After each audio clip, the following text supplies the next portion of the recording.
Music. Deixa-me fazer-te uma pergunta que à primeira vista pode parecer um pouco esquisita. Quando foi a última vez que tiveste um pensamento que te pareceu completamente teu?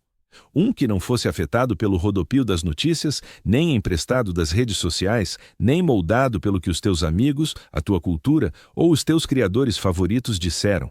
Quero dizer, um pensamento tão puro, tão intocado, que parecia emergir das camadas mais profundas do teu ser. Se estás com dificuldade em recordar, não estás sozinho nisso, porque vivemos num mundo onde a verdadeira individualidade está a desaparecer de forma subtil, substituída por outra coisa. Algo que à superfície parece seguro, reconfortante e até nobre, mas que esconde um custo mais sombrio por baixo. Nós chamamos-lhe coletivismo moderno, e quer percebamos, quer não, ele está a transformar a maneira como pensamos, como agimos e até como nos definimos. Music. Olha, não há nada de novo nos grupos. Os humanos sempre se reuniram em tribos, famílias, nações, religiões e comunidades. O coletivismo, na sua forma original, deu-nos proteção, sobrevivência e um sentido de pertença. Era o cimento que mantinha as sociedades antigas coesas. Mas o que acontece quando esse cimento que nos une começa a endurecer como betão, prendendo-nos em formas que nunca escolhemos? O que se passa quando o preço da pertença se torna a morte lenta do nosso pensamento independente? Essa é a tensão oculta do coletivismo moderno e é uma das maiores batalhas psicológicas da nossa época. Agora, eis a parte intrigante. Se estudares a história, cada era pensava que era mais esclarecida do que a da anterior. As pessoas do Renascimento acreditavam que se tinham libertado das correntes medievais do pensamento. Os pensadores do Iluminismo viam-se como portadores da tocha da razão, deixando para trás a superstição. E hoje dizemos a nós mesmos que somos mais livres do que nunca porque a informação está por todo o lado. As vozes são amplificadas e nenhuma opinião é demasiado pequena para ser partilhada. Mas será isso mesmo liberdade? Ou teremos construído apenas um tipo diferente de prisão? Uma feita não de paredes, mas de aprovação coletiva. Music.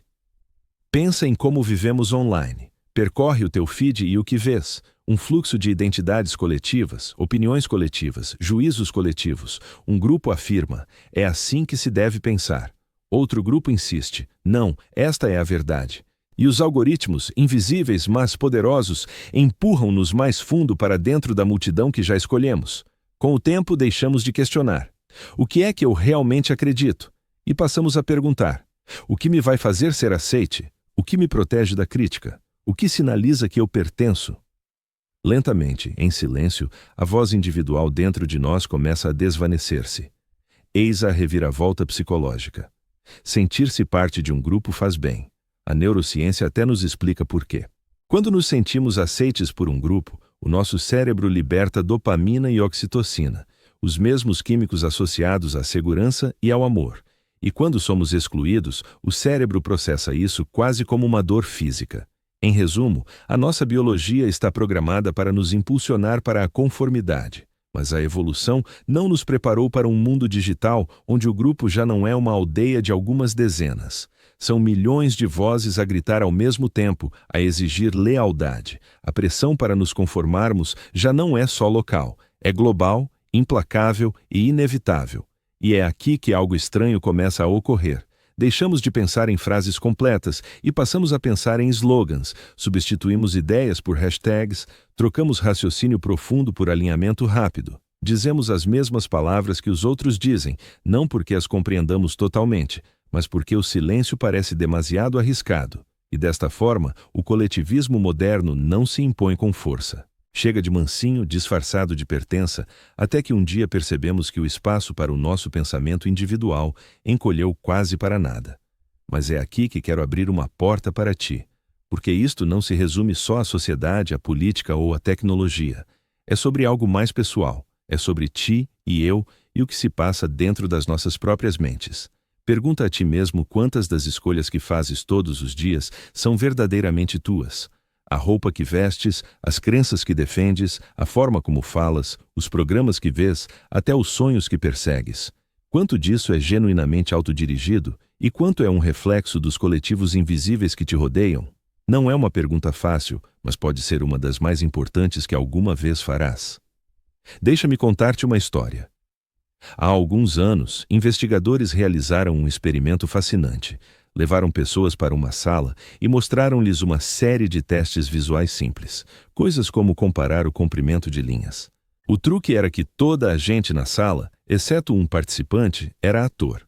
Os atores tinham instruções para dar respostas erradas de forma deliberada e com total confiança. O que aconteceu? Vezes sem conta, o participante solitário abandonava a sua percepção correta e concordava com a resposta errada do grupo. Mesmo quando seus olhos lhe diziam o contrário, a necessidade de se conformar superava o seu julgamento individual. Este experimento, conhecido como o estudo de conformidade de Asch, revela algo perturbador. Nós tendemos a subestimar o quanto as nossas mentes nos traem mais do que imaginamos, e num mundo atual dominado por comunidades digitais, esse fenômeno já não se limita a laboratórios experimentais, é a nossa rotina cotidiana. Agora, pode estar a questionar-se, não é o coletivismo também uma força positiva? Não promove ele a coesão, o avanço social e uma identidade partilhada? Sem dúvida. A ação coletiva presenteou-nos com revoluções, direitos civis, parcerias científicas e consciência global. Sem o pensamento em grupo, a humanidade nunca teria saído das grutas. Contudo, surge aqui o paradoxo. A mesma energia que nos fortalece pode também anular a nossa singularidade se não for controlada. O coletivismo contemporâneo floresce não só na união, mas na padronização. Prolifera quando as diferenças diminuem, quando as vozes se fundem num único tom, e quando duvidar desse tom parece uma deslealdade, e eis algo que lhe peço para reter. Quando uma sociedade atinge esse estágio, a criatividade enfraquece, pois esta, por essência, consiste em ver o mundo de forma distinta. Com o fim do pensamento pessoal, a inovação abranda. A história comprova-o. Algumas das épocas mais opressivas foram também as menos inventivas, porque contestar o coletivo era castigado. Por outro lado, os saltos mais notáveis da humanidade em arte, ciência e filosofia surgiram de indivíduos que ousaram desafiar a corrente coletiva. Assim, ao trocar a individualidade pela segurança, não só perdemos a nossa voz, como arriscamos o futuro inteiro. Mas, permitam-me levá-lo ainda mais fundo nesta reflexão. Imagine uma sociedade em que todos pensam da mesma maneira, falam na mesma linguagem de aprovação e evitam os mesmos tabus. Parece harmonioso ao início. Sem conflitos, sem divisões, apenas união. Mas união sem individualidade não é harmonia, é mutismo. E o mutismo tem um preço. Significa a ausência de novas interrogações, de ideias radicais, de verdades incômodas. Sem elas, estagnamos. Todavia, eis a grande ironia do coletivismo moderno. Mesmo ao calar o pensamento individual, apresenta-se como libertação. Diz-nos, junte-se a nós e livrar-se-á da solidão. Concorde conosco e fará parte de algo maior. E de certo modo é verdade, mas é uma liberdade com contrapartidas. A liberdade de pertencer, à custa da liberdade de pensar. Peço-lhe que visualize isto por um instante, uma criança a rabiscar num papel em branco, sem regras, sem críticas, apenas imaginação pura a transbordar em cores e formas. Essa é a individualidade na sua forma mais pura. Mas à medida que a criança cresce, o papel vai se enchendo de traços impostos por outros, professores, amigos, normas sociais, grupos digitais. Fica dentro das linhas, dizem eles. Pinta assim, pensa assim, fala assim. E depressa o espaço em branco some-se. A criança continua a desenhar, mas a imagem já não lhe pertence. Pertence ao coletivo. E a tragédia é que a maioria de nós nem repara quando o nosso espaço em branco desaparece. Mas há esperança dissimulada nisto, porque a individualidade, embora reprimida, nunca morre por completo. Ela aguarda, sussurra, às vezes num pensamento solitário à meia-noite, noutras numa discordância que sente mas não expressa, ou num sonho inexplicável. É o eu interior ainda vivo sob o ruído coletivo a pedir lugar. A verdadeira questão é, vai escutar ou deixará que o ruído o abafe? De certo modo, o coletivismo atual desafia-nos a despertar, a deixar de confundir crenças alheias com as próprias, a parar de trocar aprovação grupal por autoestima, a deixar de igualar barulho à verdade, porque a morte do pensamento individual não é um acontecimento, é um processo, uma erosão gradual. E a única forma de o deter é reconquistar conscientemente a nossa mente, fragmento a fragmento. Isso leva-nos de volta ao ponto de partida. Quando foi a última vez que teve um pensamento que lhe pareceu totalmente seu? Talvez não se lembre, talvez nunca tenha questionado. Mas se retiver algo desta meditação, que seja isto. A individualidade não é um dom da sociedade, é algo que protege dentro de si, dia após dia, contra o apelo subtil mais forte do coletivo. Então, o que significa realmente reconquistar o seu pensamento? Não implica rejeitar todos os grupos ou isolar-se dos demais. Não se trata de ser contrário por mero capricho. Significa aprender a parar, a inspirar e a questionar. Acredito mesmo nisto? Ou estou só a repetir a voz do coletivo?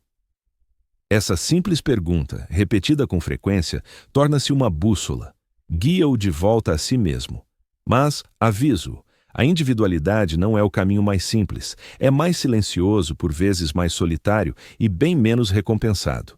Quando segue a multidão, os aplausos chegam depressa.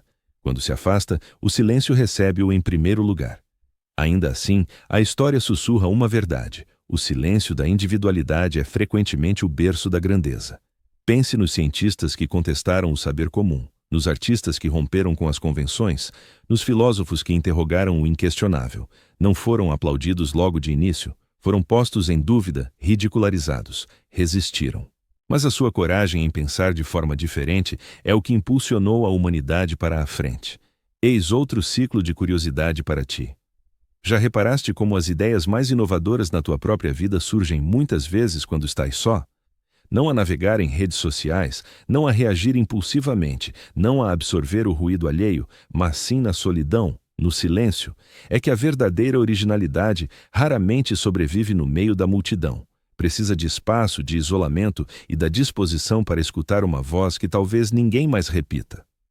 No entanto, no nosso mundo hiperconectado, a solidão tornou-se rara, quase temida. Preenchemos todos os interstícios com barulho, mas talvez sejam precisamente esses vazios que evitamos os que aguardam o afloramento do nosso pensamento individual. Agora, retrocedamos e observemos o panorama mais amplo. O coletivismo não é inerentemente um inimigo, não é um vilão oculto nas sombras, é simplesmente uma força, como o fogo. O fogo pode aquecer uma casa ou incendiá-la. O coletivismo pode unir-nos para o progresso ou reduzir-nos a ecos uns dos outros. A diferença reside no equilíbrio. Quando a identidade coletiva apoia a individualidade, a sociedade prospera. Mas quando a identidade coletiva suplanta a individualidade, a sociedade começa a asfixiar-se. E neste momento, estamos mais próximos da asfixia do que supomos. Os números também contam uma história. Estudos em psicologia revelaram que a conformidade social aumentou de forma acentuada na era digital. Uma sondagem indicou que a maioria das pessoas admite autocensura online, não por terem alterado as suas convicções, mas por recearem a desaprovação. Outra descobriu que a exposição ao consenso grupal efetivamente modifica a memória, ou seja, as pessoas chegam a recordar mal os factos para se alinharem com a multidão. Reflete nisso. O coletivo não se limita a moldar as nossas opiniões. Está a remodelar as nossas memórias, o nosso próprio sentido da realidade. Se isso não nos inquieta, devia. Mas eis a reviravolta. O mesmo mundo digital que amplifica o coletivismo também nos fornece instrumentos para a individualidade. Nunca na história, uma voz isolada, uma perspectiva singular, teve a oportunidade de alcançar milhões. Nunca antes uma ideia nascida no isolamento pôde propagar-se pelo mundo numa só noite. A internet é tanto o amplificador da multidão como o megafone do indivíduo. O que significa que a morte do pensamento não é inevitável. É uma escolha, uma decisão consciente cotidiana. E isso leva-nos ao cerne desta viagem. O que fazemos com a nossa individualidade uma vez que a recuperamos? Guardamo-la egoisticamente separada do coletivo ou avançamos com ela, oferecendo-a como uma faísca no seio do grupo? Porque a verdade é que a sociedade precisa de ambos. O coletivo dá-nos força, o indivíduo dá-nos orientação. Um sem o outro é incompleto. Deixa-me partilhar uma imagem final contigo. Imagina um coro de 1000 vozes entoando a mesma nota. É poderoso, mas monótono, imutável. Agora imagina um violino solitário a entrar, tocando uma melodia que rasga a uniformidade. De repente, a música transforma-se. O coro não desaparece. Torna-se mais rico graças ao violino. É isso a individualidade no coletivismo, não apagada, não silenciada, mas presente, distinta e indispensável. E é aqui que chega a verdade emocional. A morte do pensamento individual não ocorre quando a multidão se torna mais ruidosa. Sucede quando deixamos de confiar que a nossa própria voz importa. Sucede quando acreditamos na mentira de que o coletivo é tudo e o eu é nada. Mas o eu não é nada. O eu é a semente de onde brota toda a ideia, toda a invenção, toda a revolução. Proteger o eu não é um ato de rebeldia, é um ato de responsabilidade. Por isso, esta noite, quando pousares o telemóvel, quando o ruído do mundo se aquietar, quero que experimentes algo. Faz a ti próprio uma pergunta. Qual é um pensamento que tenho carregado que é verdadeiramente meu? Não emprestado, não repetido, não encenado, apenas teu. Pode ser pequeno, como uma ideia para um poema. Pode ser grande, como uma visão para o teu futuro. Seja o que for, anota-o. Agarrou-te a ele. Essa é a tua voz, o teu violino, a tua faísca. Porque no fim do dia, o coletivismo moderno continuará a expandir-se. A multidão estará sempre lá, a gritar, a exigir, a absorver, mas tu também estarás. E a coisa mais poderosa que podes fazer num mundo que te quer ver como um eco é falar, é pensar, é manteres-te único, é recordares que, embora o coletivismo nos possa guiar, só a individualidade nos pode salvar. E talvez esse seja o verdadeiro paradoxo. O coletivo diz-nos que pertencer é tudo, mas a verdadeira pertença só acontece quando trazes o teu eu autêntico para a mesa. Sem individualidade, não há coletivo real, apenas uma imitação vazia. Com individualidade, o coletivo ganha vida, torna-se vibrante, humano. Por isso, não deixes que a tua voz seja engolida. Não deixes que o teu pensamento se dissolva no ruído.